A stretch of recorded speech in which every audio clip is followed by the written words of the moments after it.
Hello, this is Caleb Ward with Shutterstock.com, and in this exciting After Effects tutorial, I'm going to show you how to create this cool eyeball replacement effect in After Effects.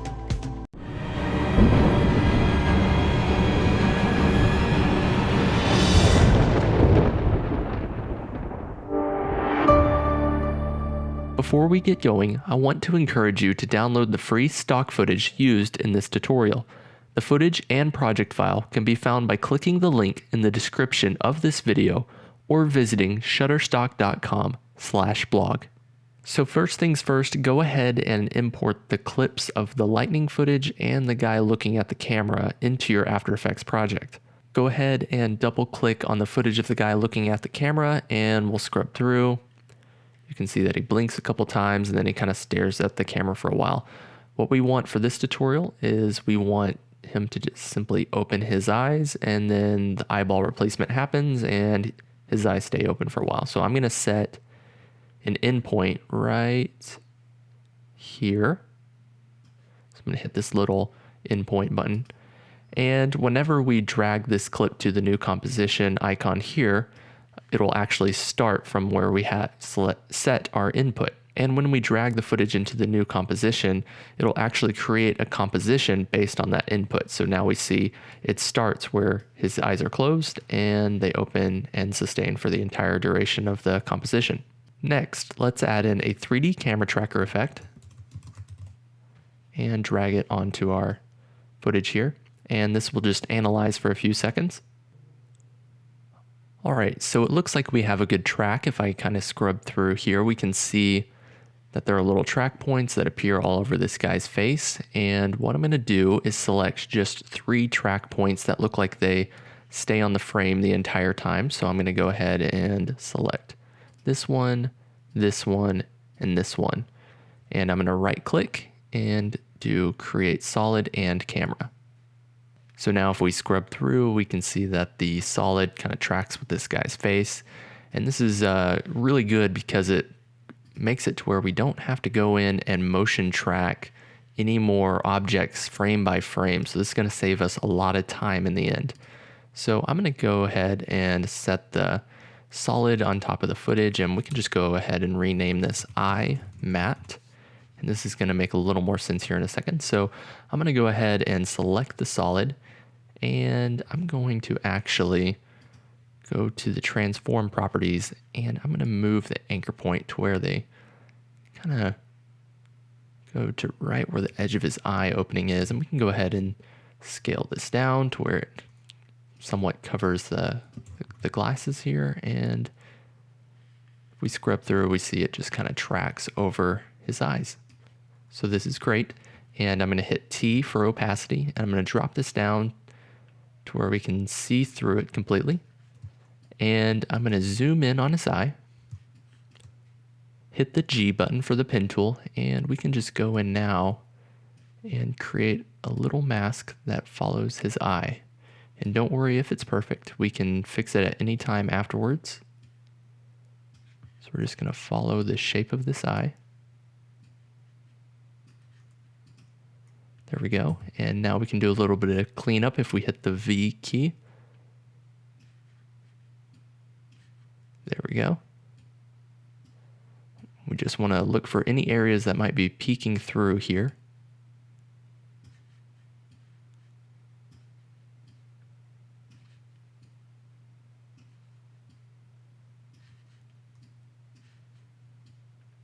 This is looking great, and the good thing about After Effects is we can go back and change any of these mask points at any time. They don't have to be perfect.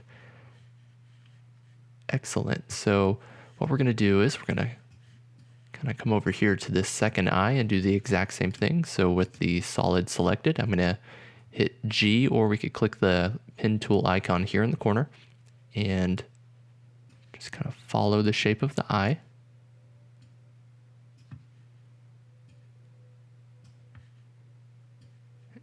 And again, it doesn't have to be perfect.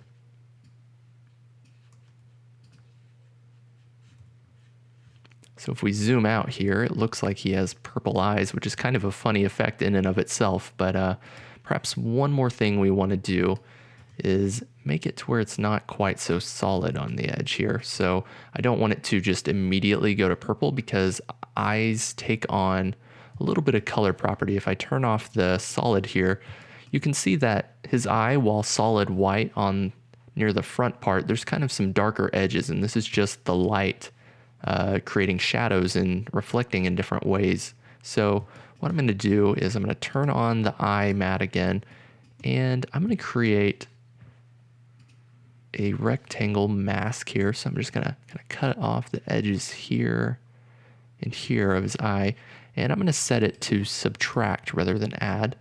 And I'm going to hit F and feather out the edges just a little bit, maybe about 50. And again, because this is After Effects, we can just go in and select points and move them around as we need to, just to get the effect exactly how we want it. And then I'm going to create another rectangle mask, set it to subtract. And again, we can feather out the edges just a little bit. Perhaps we'll say 31 is appropriate. And we can do the same thing over here, create another mask just on the edge there, subtract, and hit F for the feather feature and feather it out to about 30. Excellent. So now if we kind of scrub through here, you can see that this is already looking pretty good. He just kind of is looking around and his eye is completely purple. This is excellent. So I'm going to go back to the eye matte here, and I'm going to hit T, turn the opacity to 100%, and I'm going to select our bottom layer here, our footage, and I'm going to change the track matte to alpha inverted. So now you can see that his eyes have turned black, but that's not because they're actually dark, it's because they're transparent. So I just toggled the background transparency here. So his eyes are transparent, and the next thing we want to do is create the effect that makes his eyes look white. So I'm going to go ahead and duplicate our footage here on the bottom, and I'm going to change the track matte of the bottom layer to no track matte. And if we toggle the eyeball here, we can see that his eyes are here and his eyes are not there. And the only difference is this background footage is underneath. Remember, our eye is getting cut out in our footage here. So our background footage is where our eye colorization is going to happen. So the first thing we're going to do is type in tint and add in a quick tint effect. And we'll let it be 100%. That's fine. And I'm going to go in here and do hue and saturation, and we'll drag that effect over to the bottom layer. And I'm going to turn up the lightness to about, we'll say 60%. And then we're going to go to curves, and I'm going to apply it to the footage here, and I'm going to kind of bump up the highlights a little bit. And then I'm going to switch over to the blue, and we can bring up the blue just a little bit, just to make it look a little more natural, because this overall footage has a little bit of a blue tint to it. If we kind of look at his eyes, we can see that there's just this kind of purpley red undertone here. So we'll just kind of crank up the blues just a little bit. Excellent. And one thing I can already see that we're going to want to change is his eye is just really harsh right here. So in order to change that, I'm going to go to our eye matte here, and I'm going to hit the M key, and I'm going to select our two mask layers where we masked out our eyes and hit the F key.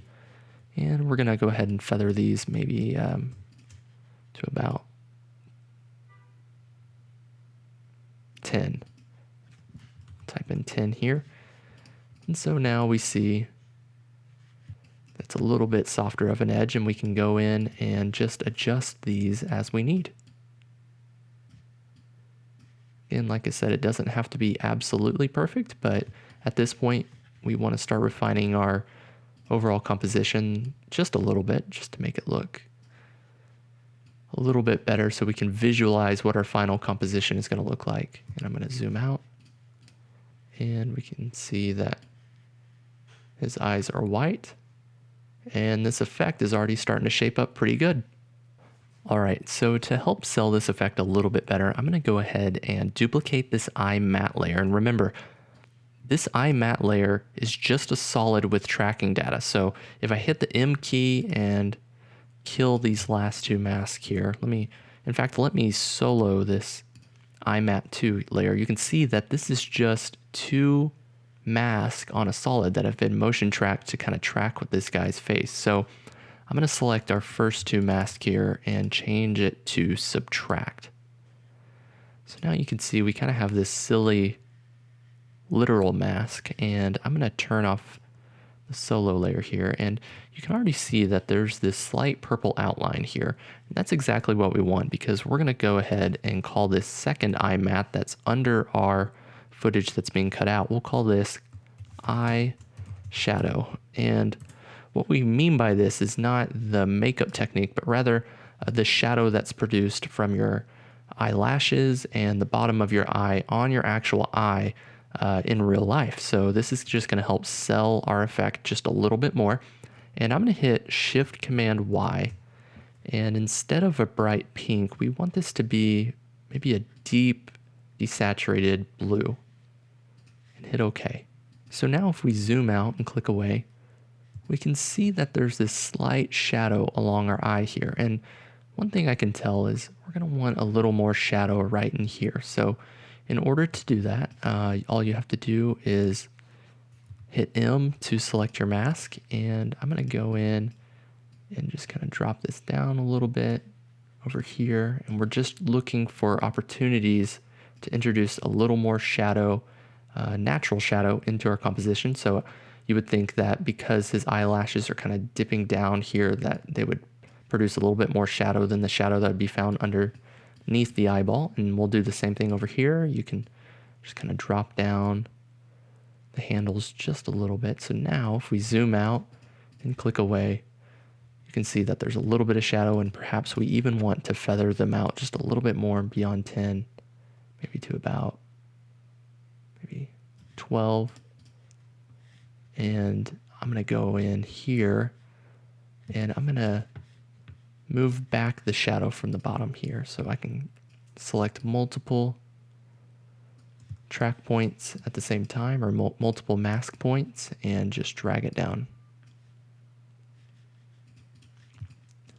Excellent. So if we scrub through, we can see that it tracks along with the eye and it creates just a good looking shadow. So the next thing I'm going to do is scrub to about 8 seconds, and I'm going to go ahead and grab the end of our composition. I'm going to right click and do trim comp to work area. And this is just going to shorten our entire composition and make it to where it's just his eye opening and he looks at the camera for a while. So what I'm going to do, just like before, I'm going to go ahead and duplicate our eye shadow layer, and I'm going to hit M, and I'm going to delete the two masks in here. So already you can see that this is looking a little silly, but that's okay. What I'm going to do is I'm going to move the eyeshadow 2 down below the eyeshadow, and we'll rename eyeshadow 2 to fractal noise mask. And I'm going to go ahead and duplicate the bottom footage just for later, and the bottom one we can just call background plate. Okay, so what I'm going to do is go ahead and solo this layer here, and I'm going to apply a fractal noise effect. And I'm going to go into our transform properties here, and I'm going to adjust the scale until we get something that's right for us, and I think that looks good. And I'm going to turn up the contrast quite a bit, maybe to right there. And I'm going to skip ahead maybe about 1 second, and I'm going to turn down the brightness of our overall scene to completely black. And I'm going to hit the stopwatch to set a keyframe, and we'll move forward about 1.5 seconds and turn up the brightness to where our entire layer here is white. So basically we have it going from black to growing on white. And so I'm going to unsolo this here. So what I'm going to do is set the track matte of our footage of the guy looking at the camera, the bright footage that's causing his eye to be white. I'm going to set a track matte to Luma matte. So now if we scrub through, we can see that his eye is normal and it kind of grows on white. In order to make this effect look more over the top, we want to integrate that lightning footage that I talked about earlier. So what I'm going to do is just drag down this lightning footage and set it on top here. And I'm going to go ahead and just drag it up. And because this is going to be affected so dramatically, it doesn't matter that it's pixelated. So I'm going to go in here and set our transfer mode to screen. And this is basically just going to allow light parts of that image to be seen, and the dark parts are going to end up being transparent. So now if we scrub through here, we can see that there are bright flashes, and those bright flashes are just lightning bouncing off the clouds in our lightning footage. And I'm just going to hit the G key to create a new mask and to use our pen tool. And we're just going to cut out around this guy's head here. Doesn't have to be perfect because we're going to hit the F key and feather it out, and we're going to set it to subtract. We can just feather out more. So now if we scrub through here, we can see that the entire room kind of looks like it has lightning in it. And we can go in at any time and move our mask points around the frame here just to make it kind of hug his face a little bit more. Excellent, and I'm going to drop the opacity of this to about 50%. So what I'm going to do next is duplicate our eye shadow layer. And remember, this is just a layer that is tracked to his face, and I'm going to hit M, and I'm going to go ahead and delete these two masks. And I'm going to scale this down and move it over to where it surrounds his entire eye here. Excellent. And what I'm going to do is drag down the lightning footage to our eyeshadow. But before I let go, I'm going to hold down Option and drop it on top of eyeshadow 2 here. And what this did is it replaced the solid with the video footage. So instead of eyeshadow 2, we'll call this left eye brightness. And we'll change the transfer mode of this to screen. And I'm going to go ahead and kind of scale this down right about there. And so now we see that as the lightning strikes in the room, it'll actually, the reflection of the lightning will strike in his eye. And this is just going to make our effect look a little more believable. And I'm going to go ahead and duplicate that layer, and we'll call this right eye brightness. And I'm going to move it over to the right eye here. So now as we scrub through, we can see that as the lightning strikes, it kind of brightens up his eyes. And I'm going to go ahead and select both of these video layers here, and I'm going to scrub to here and hit T and set the opacity to 100, and where the eyes slowly begin to grow on, I'm going to set the opacity to 0. And the same goes for our lightning footage on top. We don't want to see any lightning storm before his eyes are completely filled in with white. So I'm going to scrub to the end of the animation here, hit the stopwatch, and move to before his eyes start growing on, and turn the opacity down to 0. So now if we scrub through here, we can see that his eyes grow on, and then there are lightning strikes. Excellent. So I'm going to go ahead and select our right eye and left eye here and duplicate the layer, and I'm going to move it on top. So now if we solo these, you can see that you have 2 instances of the lightning footage, and they're kind of tracked over the eyes in the composition. So in order just to see them a little bit better, I'm going to change the transfer mode to normal, and so we can see that the 2 clips kind of slowly fade on, and they're over his face the whole time. So I'm going to go in here and create a mask. So in order to do that, I'm going to turn off the eyeballs here and just select one of these layers. So we'll just start with the right eye, and even though the eyeball is not selected, the masking properties will still work. So if you just select the pen tool here, we can go ahead and just follow along the glass here. And what we're going to do is create a reflection.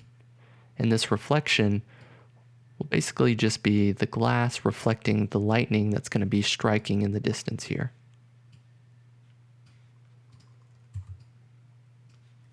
Excellent. And we're going to move over here and make sure our left eye is selected. And I'm going to just kind of cut out the glass here. For this one, we want to be a little more precise than earlier.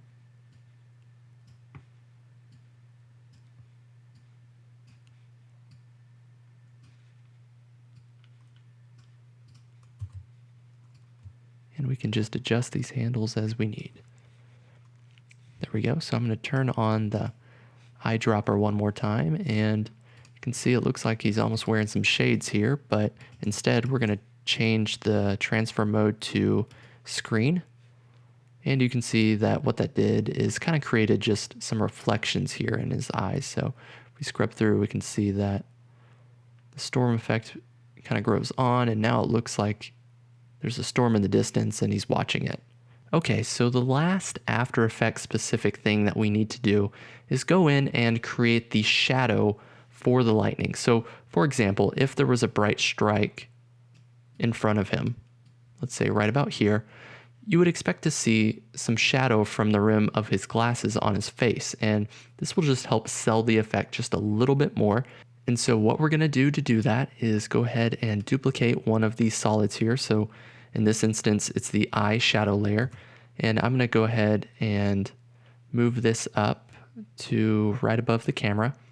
And we'll call this layer Glasses Shadow. And so what we can do is zoom in here, and I'm going to hit M and just go ahead and delete both of the masks here. And we can just kind of scale this up and move it over the frames here. And I'm going to turn down the opacity.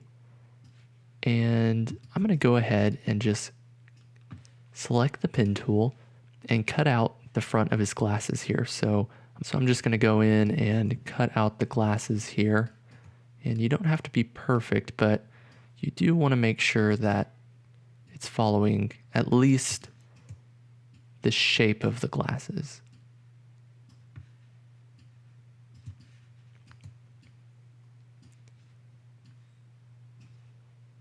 So I'm probably going to go ahead and speed this up.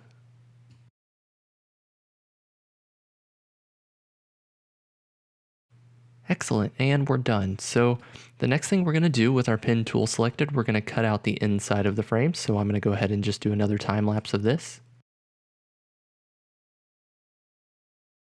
And let's move over here and do the right frame.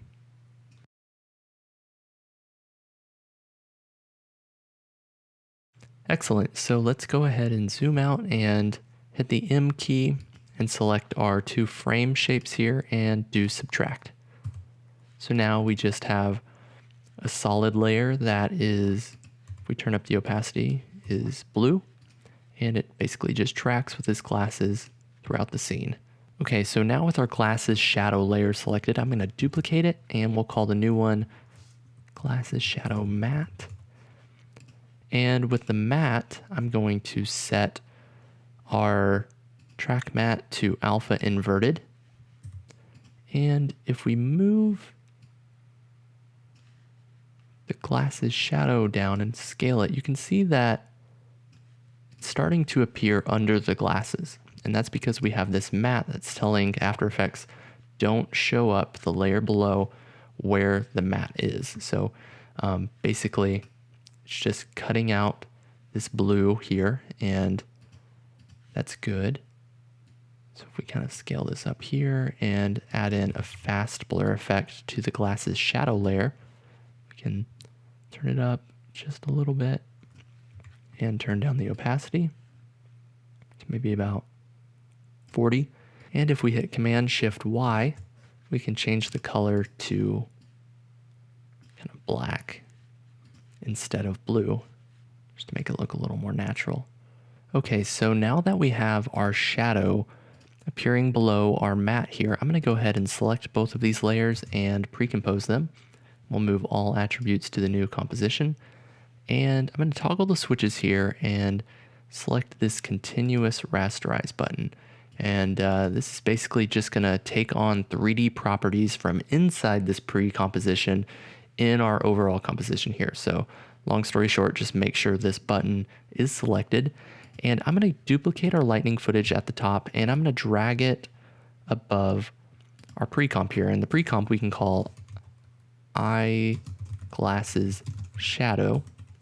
And the lightning footage we can rename to shadow matte. So I'm going to solo this for a second, and I'm going to go ahead and delete the mask and turn up the opacity to 100%. So you can see here that there's lightning that strikes in this footage, and at certain points it'll get completely bright, and at certain points it'll get completely black. So for our scene, we want the bright points to make the shadow appear and the dark points to make the shadow disappear. So we can easily do that by setting the track matte of our eyeglasses shadow layer to Luma matte. And so now if we look at this, when the bright lights appear and you can only see it just a little bit, there's some shadow that'll appear right here in the edge of the frame. So I'm going to toggle the eyeball here. You can see that it's ever so slight, and in order to accentuate this just a little bit, I'm going to add in a curves effect and put it on our shadow matte layer. Remember our lightning footage, and I'll go ahead and solo this just so we can see it and see what we're doing. So we're going to go ahead and turn up the brightness and just exaggerate it just a little bit. And whenever the image is dark, we want it to be completely black. So we'll create just a real dramatic curve here. And so when brightness happens, it's really bright, and when darkness happens, it's really dark. So I'm going to turn off the eye here and turn off the solo. So now we can see that the shadow is just a little bit more pronounced. And so if we scrub through, we can see that moments where the lightning strikes, that there's just a real nice and defined shadow. So the last thing we want to do is just give this a quick blockbuster color grade. So to do that, I'm going to go to Layer, New, Adjustment Layer, and we're going to add in a tint effect and turn down the tint to maybe about 30%, right in there. And I'm going to add in a curves effect, and we can just kind of crush the dark parts of our image here. Maybe bring up the lights just a little bit. And I'm going to change over to the blue layer here, and I'm going to bring down the blue, the highlights, and bring up the blue darks. Excellent. So let's go ahead and preview and see what this final result is going to look like. All right, this is looking great. I don't think there's anything that I would change. If you would like, you could go in and change the opacities or even the colors, but I think for a quick effect, this looks fantastic. For more information on this tutorial, check out the corresponding blog post on Shutterstock. You can also download the footage and free project files by following the link in the description below. If you're ever looking for the best images, videos, or music, check out Shutterstock.com. From illustrations to background loops, Shutterstock has everything you need to make your project awesome. This has been Caleb Ward with Shutterstock. Thank you.